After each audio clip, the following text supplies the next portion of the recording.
Baghdad रेत के समंदर में बसा एक सुनहरा नगर, जहां बाजारों की चहल पहल दूर दूर तक प्रसिद्ध थी। वहीं एक साधारण सा व्यापारी इब्राहिम अपनी छोटी सी गाड़ी लेकर बाजार के कोने में बैठा करता था। उसके पास कुछ खजूर, सूखे मेवे और कपड़े होते, जिन्हें बेचकर वह अपना और अपने परिवार का पेट पालता। परंतु उसकी जिंदगी संघर्षों से भरी थी। उसकी झोपड़ी शहर के बाहरी इलाके में थी, जहां उसकी पत्नी आयशा और दो छोटे बच्चे हसन और मरियम अकेले थे। हर दिन सुबह उठते ही वह अपने गधे पर सामान लादता और बाजार पहुंचता, लेकिन उसकी कमाई इतनी कम थी कि घर लौटते समय उसकी जेबें लगभग खाली ही रहती। फिर भी उसने कभी बेईमानी या धोखाधड़ी का सहारा नहीं लिया। आयशा हमेशा उसका हौसला बढ़ाती। वह कहती, इब्राहिम, मेहनत करने वालों को अल्लाह कभी निराश नहीं करता, बस धैर्य रखो। लेकिन इब्राहिम की चिंता दिन ब दिन बढ़ती जा रही थी। बच्चों की जरूरतें बढ़ रही थीं और आमदनी कम होती जा रही थी। बगदाद का शासक हारून अल रशीद एक शक्तिशाली और न्यायप्रिय राजा था। उसकी दौलत और वैभव की कोई सीमा नहीं थी। महल के भीतर सोने चांदी की दीवारें, झूमर, विदेशी वस्त्र और स्वादिष्ट पकवान थे, लेकिन इन सब के बावजूद वह अक्सर उदास रहता। उसे यह समझ नहीं आता था कि वह इतना कुछ होते हुए भी संतुष्ट क्यों नहीं है। एक दिन उसने अपने सलाहकार जाफर से कहा, मैं जानना चाहता हूं कि मेरी प्रजा वास्तव में किस हाल में है। महल के भीतर बैठकर मैं कुछ नहीं समझ सकता। मैं अपनी आंखों से देखना चाहता हूं कि मेरी राजधानी के लोग कैसे जीते हैं।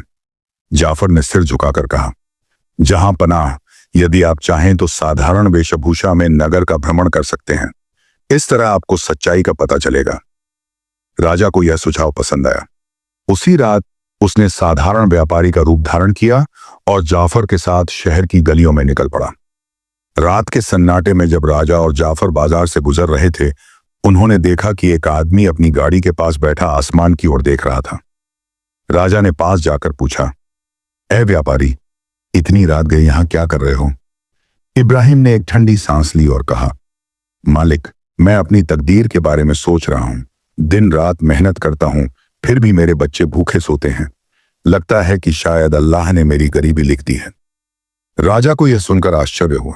उसने पूछा, अगर तुम्हें बहुत सारा धन मिल जाए तो क्या तुम खुश रहोगे? इब्राहिम ने कहा, खुशी सिर्फ धन से नहीं आती। अगर मेहनत से कमाया जाए तभी असली सुकून मिलता है। राजा उसकी ईमानदारी से प्रभावित हुआ और उसने सोचा कि इस व्यापारी की परीक्षा लेनी चाहिए।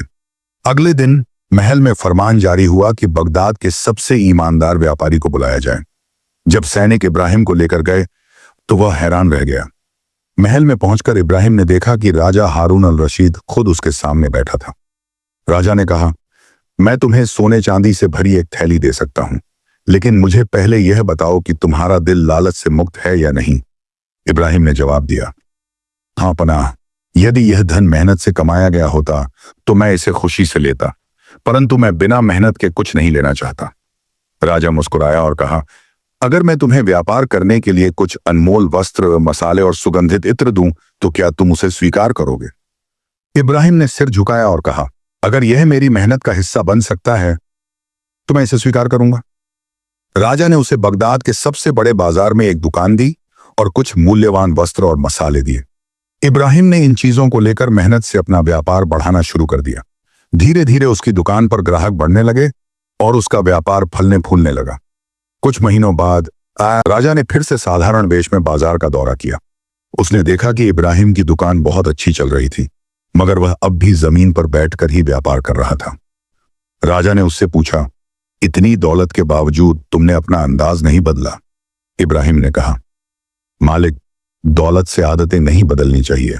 मेरा ध्येय व्यापार से अधिक लोगों की सेवा करना है।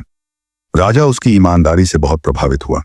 उसने इब्राहिम को महल में बुलाया और दरबार में उसके गुणों की प्रशंसा की। राजा ने घोषणा की कि इब्राहिम को बगदाद का मुख्य व्यापारी नियुक्त किया जाएगा। धीरे धीरे इब्राहिम अमीर बन गया, लेकिन उसका दिल पहले जैसा ही विनम्र रहा।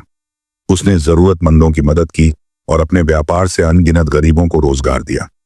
राजा ने उसकी सादगी और ईमानदारी से प्रभावित होकर उसे अपना सलाहकार बना लिया। इस तरह एक गरीब व्यापारी की तकदीर बदल गई, लेकिन उसकी आत्मा सच्चाई और ईमानदारी की रोशनी से हमेशा चमकती रही।